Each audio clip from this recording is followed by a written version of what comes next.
Hi everyone, how are you?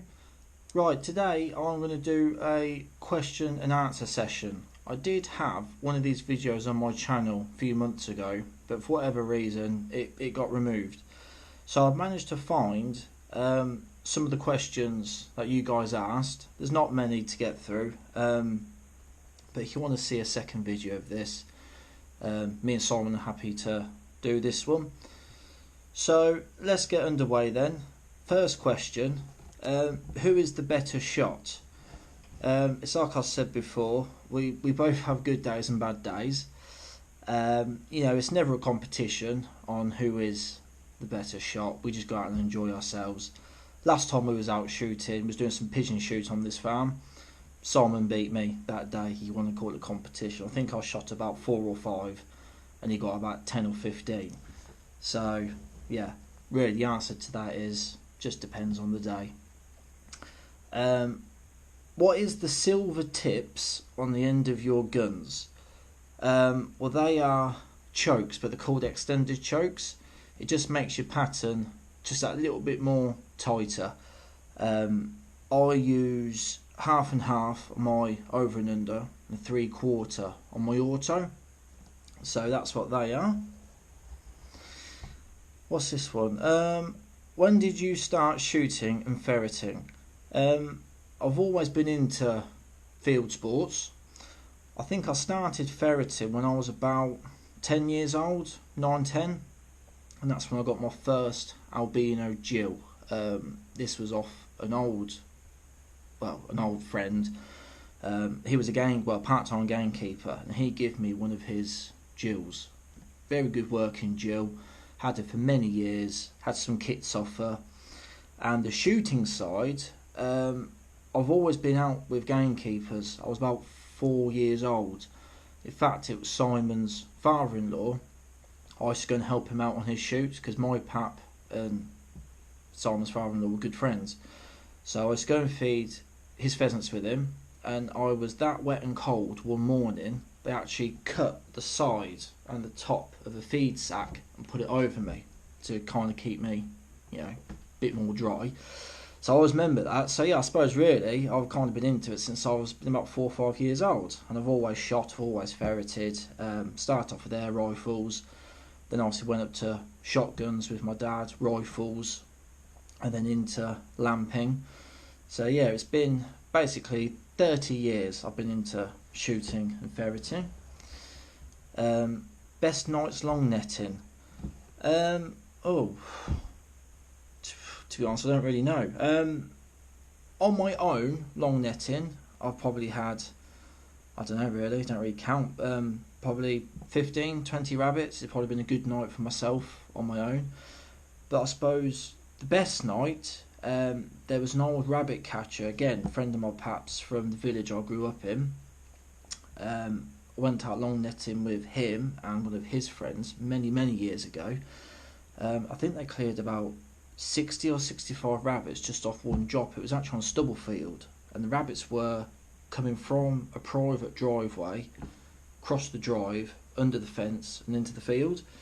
So I remember it was quite a tricky one because they had to obviously drop the net down the side of the track without making the rabbits obviously come back through. So yeah, that was, say, many years ago. I only ever went the once with them, but that's when I got the long netting bug. I don't go out as often as I'd like to long netting, but I do try and go out 3 or 4 times a year at least.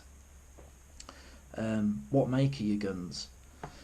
My main over and under you see on my channel is an ATA SP, and it's in nickel. It's a nice 12 bore multi-choke. It's a real nice game gun actually. It's quite light. Takes 3-inch magnums, which is handy. So when I go out goose shooting or duck shooting, I can put some really heavy cartridges through. Obviously it's steel proof as well. My 12 bore auto, that's a Armsan A612. Got a Coffs 410 over and under multi-choke 3-inch. Couple of eye bars over and under 12 bores. I think there's a side by side, which is my dad's, which is in there. I think that's a Sable. So I've got a few shotguns, but the main ones I actually use is my 410 my 12 over and under, my auto.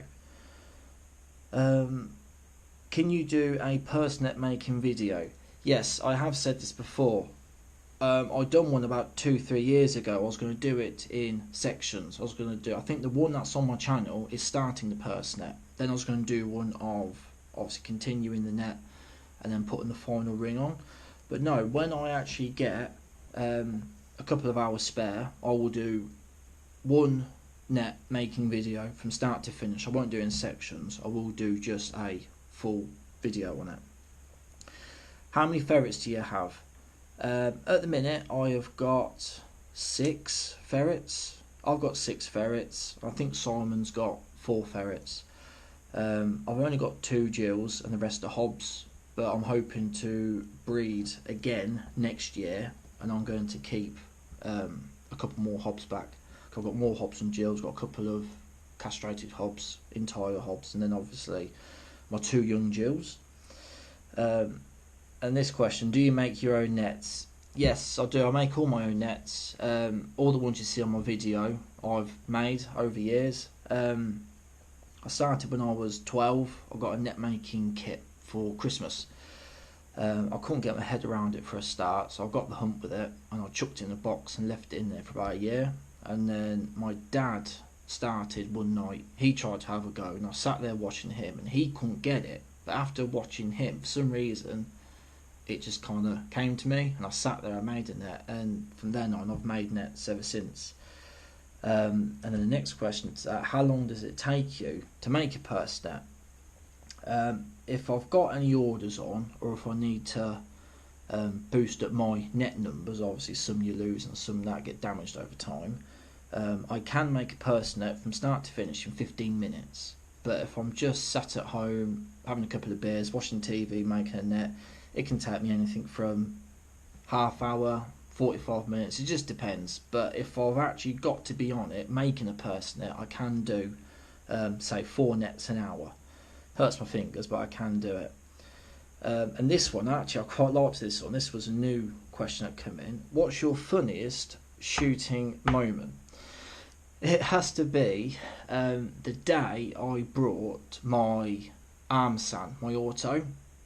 It was actually my late nan and my pap who brought me that gun about 8 years ago. It's when the Olympic torch was doing its tours, and at this time it was going through a local town, but the gun shop is above a shoe shop. It's a really weird setup. And what happened was my pap, they had scopes just on blocks of wood near a window, so you could look out the window at these scopes to see how good they were. So he was just doing that innocently. Didn't know there was a parade going on below. So I brought the auto, we went downstairs, we went out, it was raining, so of course put our hoods up and was going across the car park, and there was a big black Audi parked at one end, and then we heard someone shout saying stop. So I looked round and there's armed response with tasers out pointing at us saying, can you please stop? My pap's deaf, so I tried telling him to stop. They blocked us in and obviously wondering what we're doing, and I said, well, I've just brought a gun. And they said, well, he was looking at us through a rifle scope. Obviously he didn't have a gun. So yeah, we then got escorted out once they'd done all their checks, and we was just going at the back of a police convoy out of the town, and that is always my fondest memory. So this is all the questions done. It didn't take too long, but like I said, if you want a part 2, let me know and I can get some more questions and we'll do a video for you guys.